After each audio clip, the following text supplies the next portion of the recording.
A Revolutionary Beginning, a poetic, illustrated timeline of events leading up to the American Revolution. By me, Sylvie B.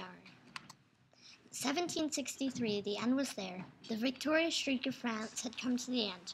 The lobster backs had won. The lobster backs had won. The Appalachians were ours.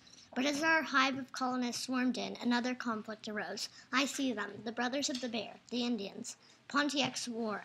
The war we won, but after this, King George's proclamation gave our land away. We, the colonists, disagreed. We moved there anyways.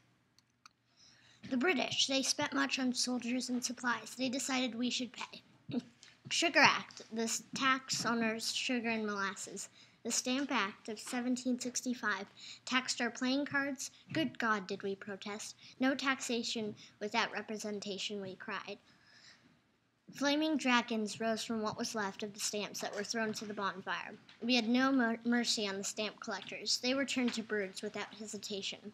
We have formed a Congress demanding that the act be repealed. British soon drew back. Stamp Act banished.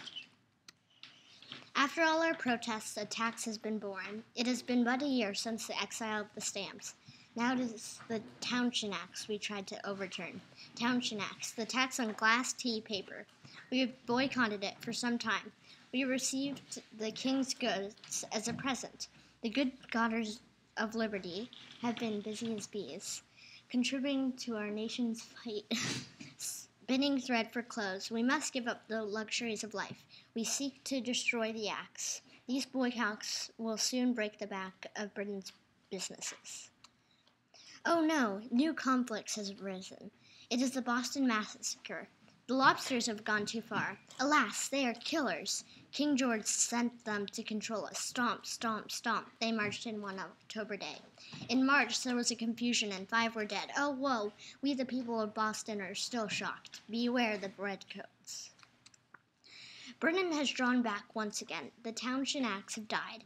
Ah, but one is still kicking. The tax on our tea. It seems our daily practice must come to the end.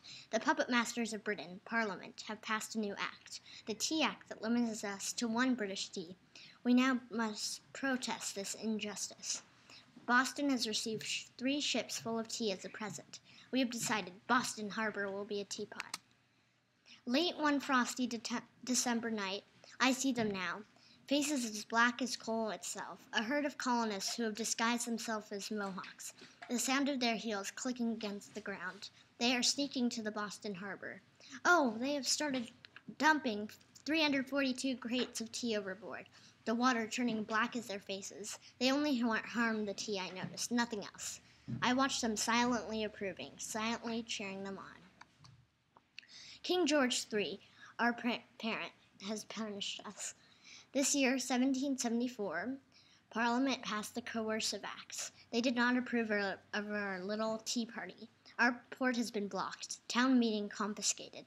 We have been forced to be hosts to soldiers. These will not do, the intolerable acts we call them. Our friend, the Committees of Correspondence, has sent support. We won't pay for an ounce of tea. We have fought back. A petition has been sent to the king. The intolerable acts must be exited. We, the people, agree they are unfair. Our colonies aren't children. We can make our own laws. To fight the acts, we have stopped trade with the enemy. Minutemen have been trained and waited our command, for we believe a revolution is to come. 'Tis April 18th, 1775. The British have left Boston. Concord is where they ride. Paul Revere, he has started his midnight ride to Lexington, to warn the people what is to come. He is joined by 2 others. One makes it, and people can hear the call thrice. The British are coming, the British are coming, the British are coming. At the dawn of April 19th, the fight starts, and all can hear the shot heard round the world.